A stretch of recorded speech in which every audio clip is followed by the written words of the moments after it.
Well, Ahmed Al Burai is a lecturer at Istanbul Aydin University, and he joins me from Istanbul. Great to have you with us on the programme. There was certainly a very much a sense of unity on the night of the attempted coup, but in the crackdown that has followed, tens of thousands of people have been locked up, they've been sacked, they've been imprisoned, many of whom appeared to have had nothing whatsoever to do with the coup plot. And critics say that democracy right now is being eroded in Turkey. What do you think?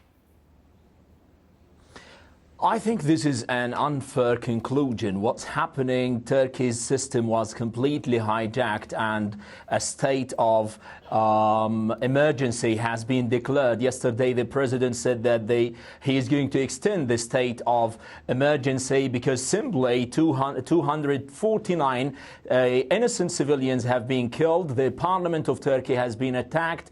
A faction of the army has tried to destroy the democracy and take Turkey back to the medieval periods.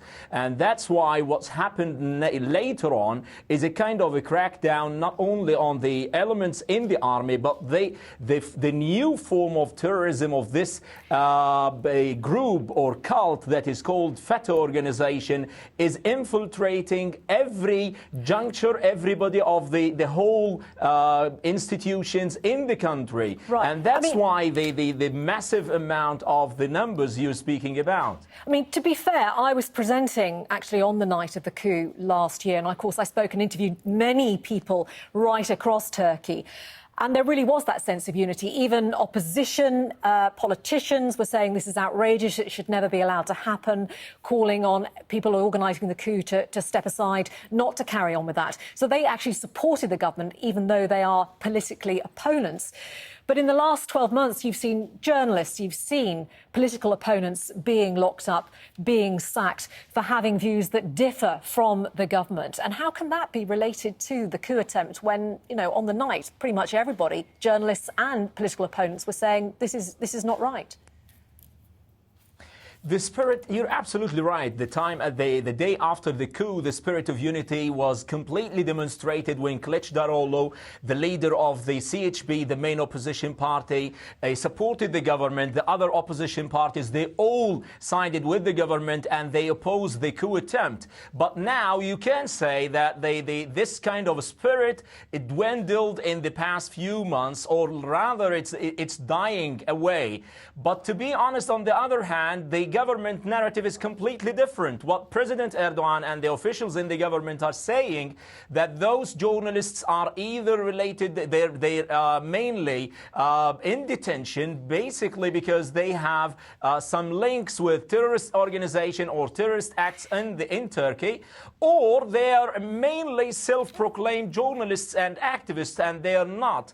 And that's what Turkey is trying to convince the international community, that they do have a new form of terrorism, as I told you, that is able to camouflage with different...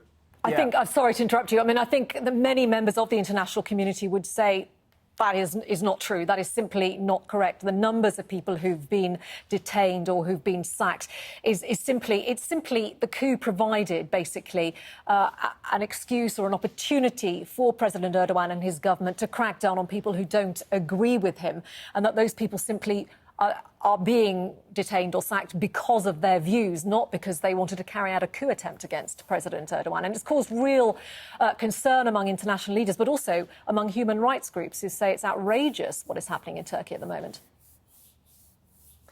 Yeah, absolutely. Yeah, this could be a very fair argument. But on the other hand, there is a counter argument here in Turkey saying that when CNN is using the word uprising with the positive connotation to speak about a coup, a very blatant coup here in Turkey, when the BBC using the word revolution within the army is something unfair. When the Fox channel is using an article saying that Turkey's last chance, Turkey's last hope hope has died with the coup attempt when failed. So when the United States refrained from showing sympathy, when the European Parliament is sympathizing with the coup plotters and forgetting about the people who sacrificed their lives to defend democracy, when nobody of these Western international media outlets is showing that kind of sympathy with the people here dying, with the injured people, it is still a counter argument that says, yeah, you do have a double standard here. It is very clear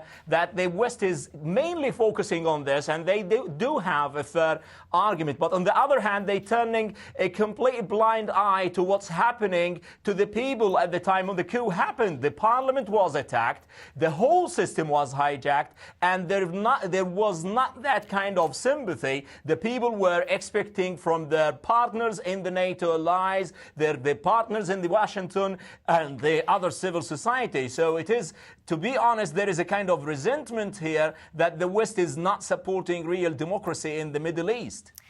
Really good to talk to you and get your views on the issues. That's Ahmed Al Burai joining us from Istanbul. Thanks so much.